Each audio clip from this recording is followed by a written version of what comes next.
The whole night, every hour and hour, she bashed the door, asking for the time.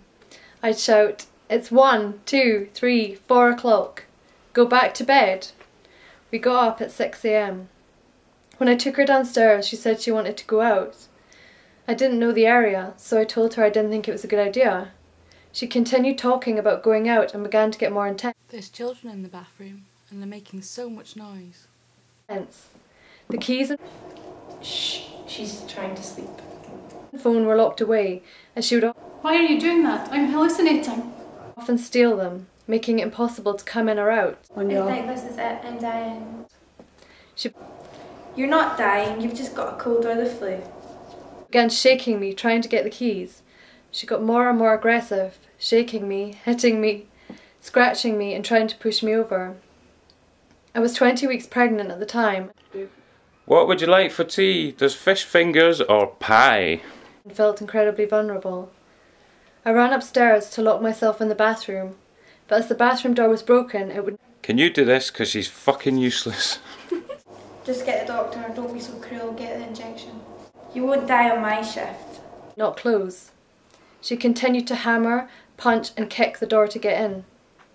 At this point, I said I'd Aye, hen, that one. It's a dirty bastard. take her out. Immediately, she calmed down. I went and got the keys to open the front door. I put my key I just don't want anything to happen to her. in the door and turned the lock. As I opened the You've been eating pies. door, she grabbed the door and slammed it against me, against the wall. She ran off down the street, screaming, "She's trying to kill me! She's trying to kill me! She's trying to kill me!" The whole night, every hour and hour, she bashed the door, asking for the time. I'd shout, Look at the pins on her. Fwar. It's 1, 2, 3, 4 o'clock. Go back to bed. I walked into the bedroom and turned off the buzzer system. She was on medication which made her hallucinate. This was regular occurrence. She said there's children in the bathroom and they're making so much noise. I walked over to the bathroom and said, "Shh, she's trying to sleep." She looked at me and said, "Why are you doing that? I'm hallucinating." He held my hand. At 13 he said, "I think this is it, I'm dying." I said, "You're not dying, you've just got a cold or the flu." With everything that was wrong with him, I didn't know he was going to die. The doctor came in. It turned out he had sinusitis. He was okay this time. I knelt down next to him. He was partially sighted and quite deaf. I said, "What would you like for your tea?" "There's fish fingers or pie." "What?" So I repeated the question. "What?" At this point, another care worker walked past. "Eh?" He shouted to her, "Can you do this? Because she's fucking useless." As she lay cradled in my arms, "Just get the doctor. Don't be cruel. Get the injection." half falling off the bed, she "You won't die in my shift." pointed at my left breast and said, "Aye, hen, that one, it's a dirty bastard." As I walked into the room, she was sat on the bed, naked, and the room in complete turmoil, bedding, clothes all over the place. I just don't want anything to happen to her. She looked me up and down and stated, "You've been eating pies." He was in a wheelchair. We were walking back to the home from the town. He was deaf, but wore a hearing aid, so could hear most things, but slightly muted. A young woman was walking in front of us with a short skirt on. He shouted loudly, thinking my hearing was as bad as his. "Look at the pins on her floor."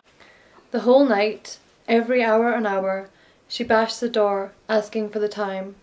I'd shout, It's 1, 2, 3, 4 o'clock. Go back to bed. She'd always treated me like a friend.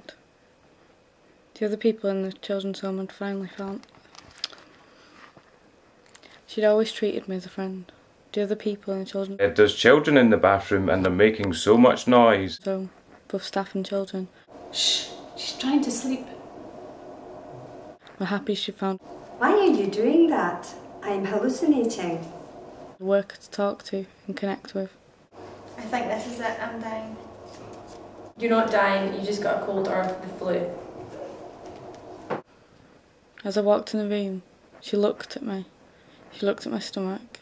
Still in the early stages of pregnancy, she realised, as the realisation grew on her face. What would you like for tea? There's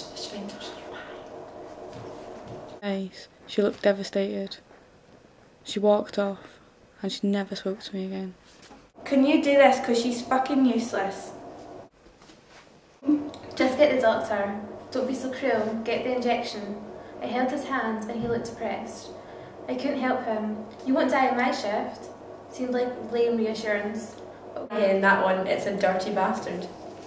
What else could I do? There were no doctor, no injection, nothing except lame reassurance. As any mother would, she seemed frightened and scared. I just don't want anything to happen to her. You've been eating pies? The whole night, every hour and hour, she bashed the door, asking for the time. I'd shout, "It's 1, 2, 3, 4 o'clock. Go back to bed." We got up at 6 a.m. When I took her downstairs, she said she wanted to go out. I didn't know the area, so I told her I didn't think it was a good idea. Look at the pins on her. Whoa.